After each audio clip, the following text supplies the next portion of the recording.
हे दोस्तों, 48 our startup के founder Fraser Doherty को अपना फर्स्ट बिजनेस आइडिया आया था जब वो बहुत छोटे से थे। बात ये थी कि उनके घर के सामने एक फार्मर रहता था जो फार्मिंग, कैटल्स को पालना, मुर्गियाँ पालना, अंडे बेचना और ऐसे कई सारे छोटे छोटे बिजनेस करता था। अब इन सारी चीज़ों में से ये जो अंडे वाला बिजनेस था ना, उसने फ्रेजर को बहुत ज़्यादा एक्साइट किया। उनके दिमाग में यही चल रहा था कि यार ये वाला बिजनेस अच्छा है, इसमें एफर्ट्स कम लगेंगे, मुर्गियों को सिर्फ खाना खिलाना है और जो वो अंडे देंगे उसे जाके बेचना है।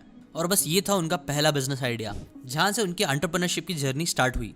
और जैसे कि अल्बर्ट आइंस्टाइन बोलते हैं, the mind that opens to a new idea never returns to its original size. ये एक छोटे से आइडिया ने फ्रेजर को अपना पहला बिजनेस एस्टैब्लिश करने में काफ़ी मदद की।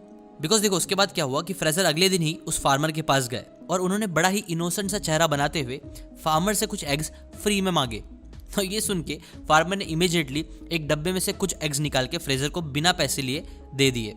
फ्रेजर ने क्या किया कि वो घर गए और उस अंडे को अपने टीवी के ऊपर रख दिया, क्योंकि पहले के टाइम की जो टीवी होती थी ना, स्पेशली उनकी जो टीवी थी वो काफ़ी गर्म हो जाती थी, तो इसलिए उसने उसको वहाँ रख दिया ना। बहुत सारे अंडों में से सिर्फ 4 अंडे हैच हुए, वो उनके लिए इनफ थे। ऑथर ने उस अंडे में से छोटे छोटे चूजे निकले। उन चूज़ों का उन्होंने बहुत अच्छे से ख्याल रखना स्टार्ट किया। वो उसे टाइम टू टाइम खाना देते थे और बस कुछ टाइम बाद वो जो हेन्स थे उसमें से कुछ मुर्गियों ने अंडा देना शुरू कर दिया। और फिर फ्रेजर ने उन अंडों को अपने नेबर्स को ही, अपने दोस्तों को बेचना शुरू कर दिया। और जब पहली बार उन्होंने किया, पहली बार जब उनको प्रॉफिट मिला, तब उनके दिमाग में ये मीम चलने लग गया, पैसा ही पैसा होगा। बट फिर एक दिन जब वो घर आए तब उन्हें पता चला कि उनके जो हेन्स थे, मुर्गियां थी, उसे एक फॉक्स ने खा लिया है ना। ये सुन के वो बहुत ज़्यादा डिप्रेस्ड हो गए। बट वो बोलते हैं ना, एक बार शेर के मुंह में खून लग जाए तो वो और शिकार करने से रुकता नहीं है। उसी तरह ऑथो को भी बिजनेस का चस्का चढ़ गया था। उन्हें समझ में आ गया था कि बिजनेस करके काफ़ी पैसे कमाए जा सकते हैं। इसलिए फिर 8 साल की एज से लेकर 15 साल की एज तक उन्होंने कई सारे छोटे छोटे बिजनेसेस करना स्टार्ट किए।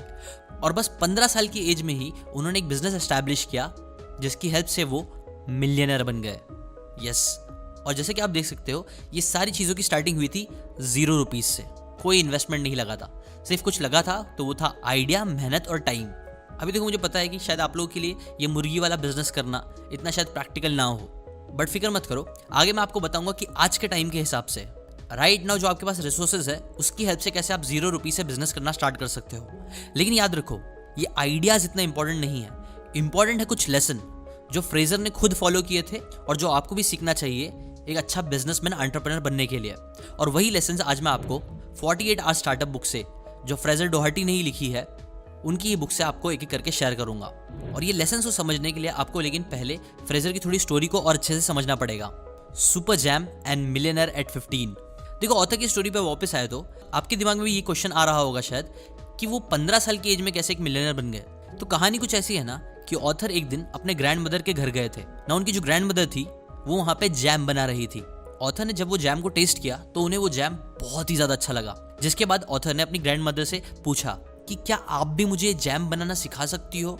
इसके रिस्पॉन्स पे उनकी ग्रैंड मदर ने कहा, हाँ हाँ ज़रूर, क्यों नहीं ना। उस दिन उन्होंने बहुत मेहनत करके, बहुत ध्यान लगा के ग्रैंड मदर से उस सारी जैम बनाने की रेसिपी को सीख ली।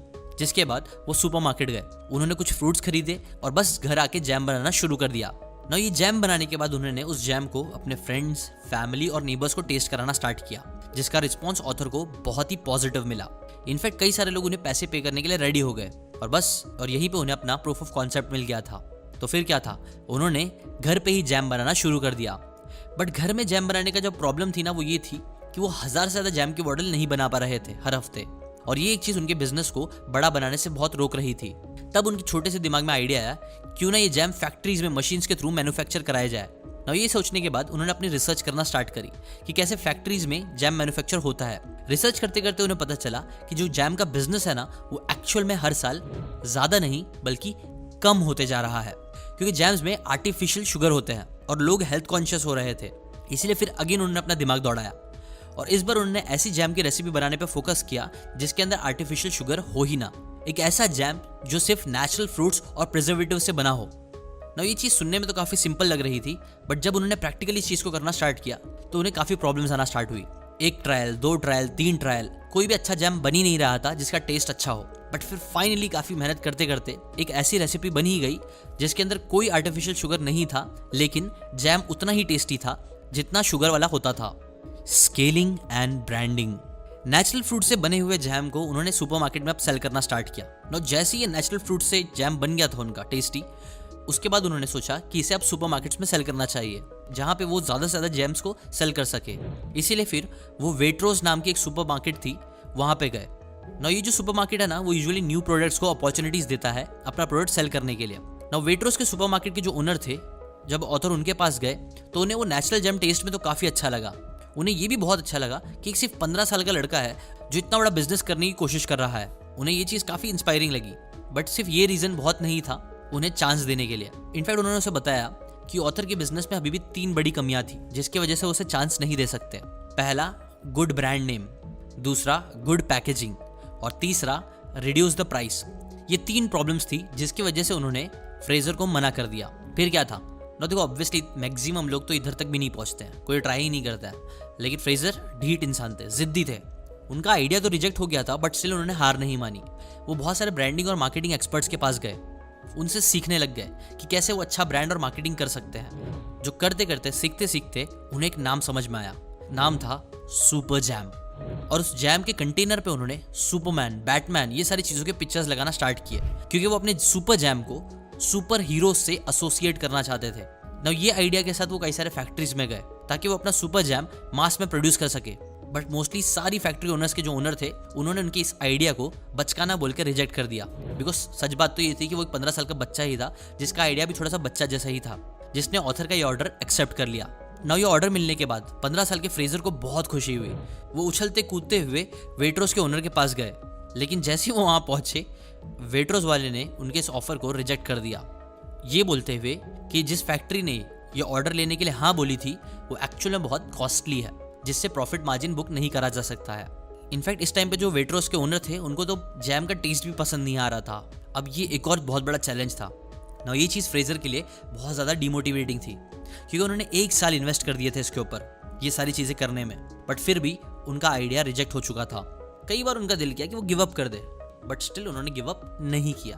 फिर अगेन वो कई सारे एक्सपर्ट से मिलने गए, जिससे उन्होंने पैकेजिंग और ब्रांडिंग के रोल को और समझा, जहां उन्होंने सीखा कि कैसे प्रोडक्ट का जो एस्थेटिक होता है, ब्रांडिंग होती है, पैकेजिंग होती है, उसका एस्थेटिकली और विजुअली अपीलिंग होना बहुत ज़्यादा ज़रूरी है। क्योंकि अगर आपकी पैकेजिंग अच्छी होगी तो आपके सेल्स को 10 गुना तक भी बूस्ट कर सकता है। और तो और ब्रांडिंग अच्छी तरीके से करने से आपका प्रोडक्ट भले से A1 ना भी हो, फिर भी लोग खरीद लेते हैं। नो ब्रांडिंग के ऊपर ऑथर ने सीखा था कि कैसे ब्रांडिंग करने के लिए आपको कोई एक सिंगल रीज़न चाहिए जिससे आप अपने प्रोडक्ट को कॉम्पिटिटर से बेटर बता सको।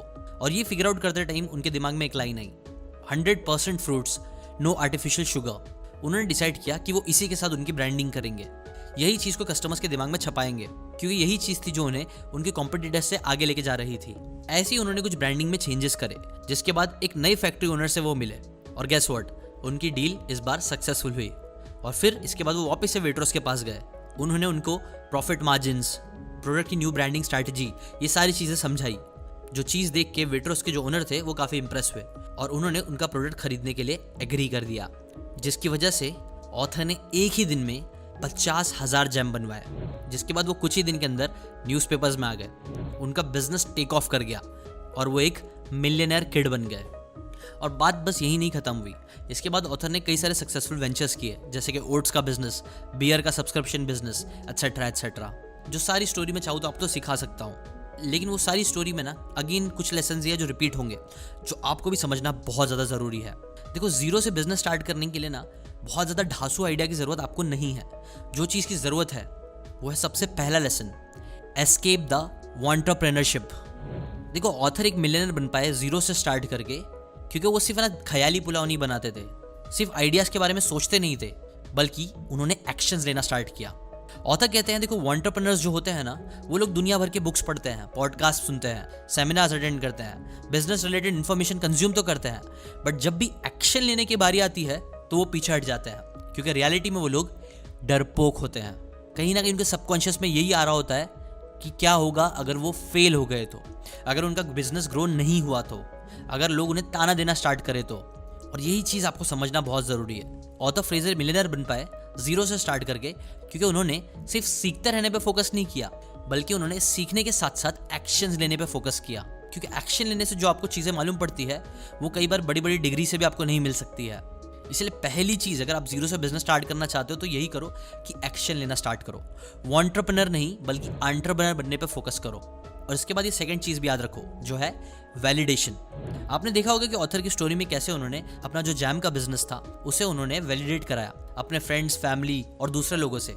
ऐसी ऑथर एक और स्टोरी बताते हैं कि रेचल नाम की एक वुमेन थी जिसको आइडिया आया कि यार उनके एरिया में कई सारे डॉग के ओनर्स हैं जो लोग अपने डॉग को कई बार टाइम नहीं दे पाते, उन्हें वॉक पे नहीं लेके जा पाते हैं, जिसकी वजह से उनके डॉग्स काफ़ी परेशान होते हैं। तो उन्हें डॉग वॉकिंग सर्विस का आइडिया आया। आइडिया बड़ा सिंपल सा था बट वेस्ट नहीं था। इनफैक्ट उन्होंने इस आइडिया को वैलिडेट करने के लिए क्या किया कि वो अपने नेबरहुड में गए और कुछ डॉग ओनर्स को फ्री में अपनी सर्विस देना स्टार्ट करी। बहुत से डॉग ओनर्स ने ये प्रपोजल को एक्सेप्ट किया और कुछ ही दिनों बाद उन्होंने सर्विस के लिए फीस मांगना स्टार्ट करी, जिसका रिस्पॉन्स अगेन उनको काफ़ी पॉजिटिव मिला।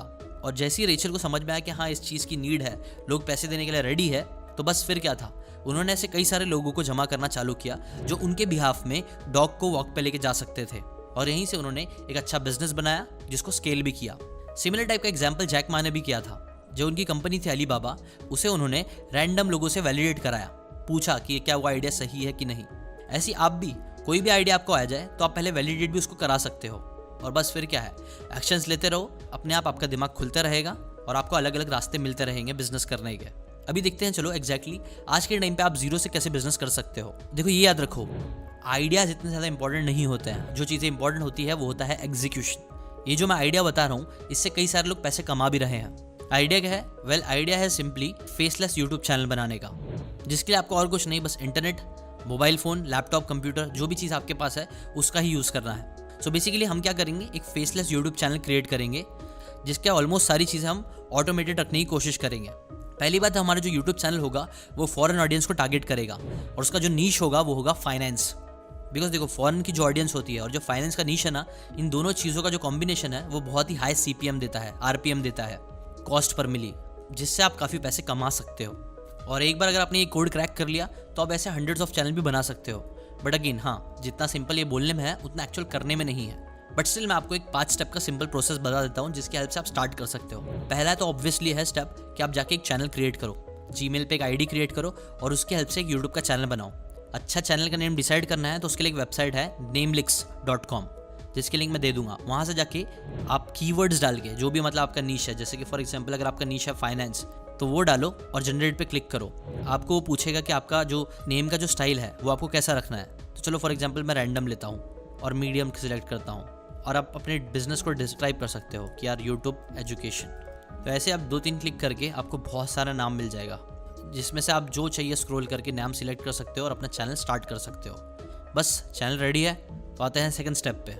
अब आपको कोई ना कोई टॉपिक सिलेक्ट करना पड़ेगा जिसके ऊपर आप वीडियो बना सकते हो। इसके लिए भी कई सारी वेबसाइट्स हैं, जैसे answer the public, also ask.com। इस पर जाके आप सर्च कर सकते हो कि वो कौन से कीवर्ड्स हैं जो लोग सर्च कर रहे हैं। जैसे कि फॉर एग्जांपल अगर एक मैं टाइटल लेता हूँ how can I become rich, तो इसमें मैं देख सकता हूँ कि इसे कितने लोग सर्च कर रहे हैं, नहीं कर रहे हैं। ऐसी कोई भी आप एक टाइटल सिलेक्ट कर सकते हो और उसके ऊपर आप फिर कंटेंट बनाना स्टार्ट करो, जिसके लिए आपको आना पड़ेगा स्टेप नंबर 3। कंटेंट के लिए भी बहुत ईजी हो गई ये चीज़ें। ChatGPT आपको पता ही होगा, अभी तो फ्री है, आने वाले टाइम में शायद इसका पैसा लगे, बट जब तक फ्री है आप उसका यूज़ कर सकते हो। ChatGPT पे जाके आप यही सारी जो टाइटल है उसी को डाल दो और आपको ऐसे बहुत सारे पॉइंट्स मिल जाएंगे। आप ChatGPT को स्पेसिफिकली लिख के भी बोल सकते हो कि right 2000 word scripts for this topic. और जितना आप प्रॉम्प्ट्स देते रहोगे, जितना आप क्वेश्चंस उससे पूछते रहोगे, उतना आपको यहाँ से नॉलेज मिलते रहेगी।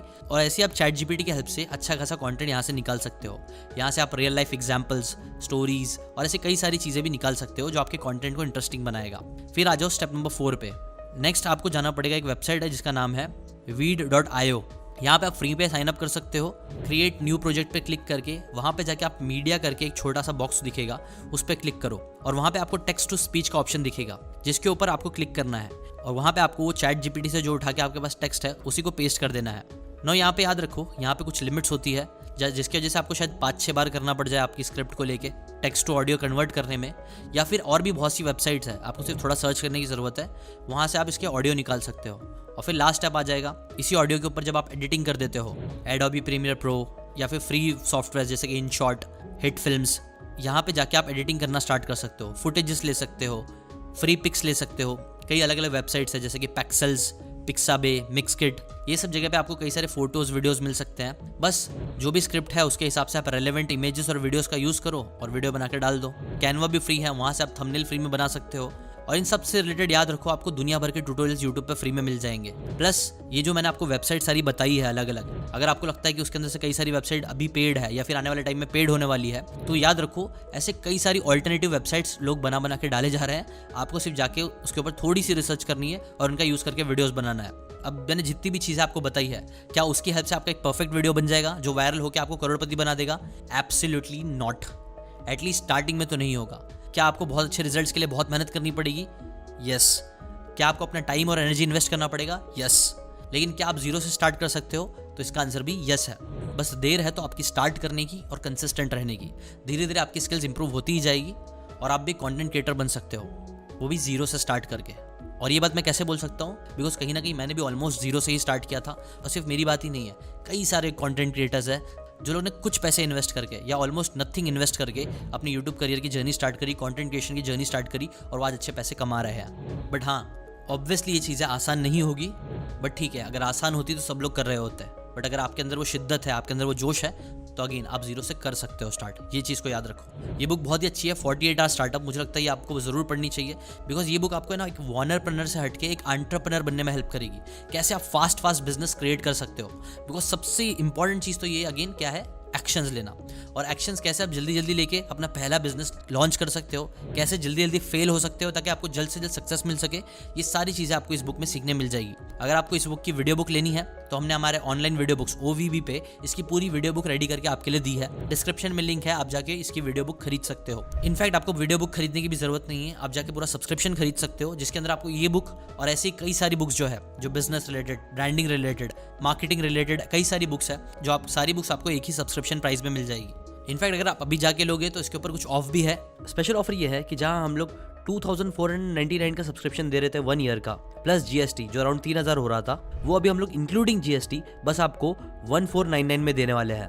प्लस उसके साथ साथ आपको एक बोनस भी मिलने वाला है। हम एक ऑनलाइन 2 दिन का इवेंट करने वाले हैं 30 और 31 को, जहां पे हम लोग डिस्कस करेंगे, हम सीखेंगे कि कैसे आप बुक्स की बातों को सीख के एक्चुअल में उसे रियल लाइफ में अप्लाई कर सकते हो। उसके बारे में पूरा डिस्कशन होगा। ये चीज एज अ बोनस आपको अभी राइट नाउ फ्री में मिल जाएगी, जो ऑब्वियसली अगर मैं चाहता तो थाउजेंड्स ऑफ रुपीज में बेच सकता था।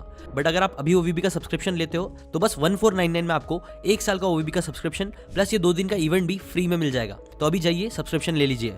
बस अभी के लिए इतना ही। अगर आप ऐसी बुक्स की नॉलेज फ्री में सीखते रहना चाहते हो, world's number 1 book summary channel का पार्ट बने रहना चाहते हो, खुद भी और दूसरों के अंदर बुक्स का शौक पैदा करना चाहते हो, जिससे आपकी और दूसरों की भी लाइफ बदल सके जस्ट लाइक मेरी बदली है, तो इस चैनल को सब्सक्राइब करके बेल आइकन जरूर दबाना, अपना सपोर्ट जरूर दिखाना। मिलते हैं नेक्स्ट हफ्ते, next Sunday, next book summary के साथ। Till then, thank you so much, bye bye.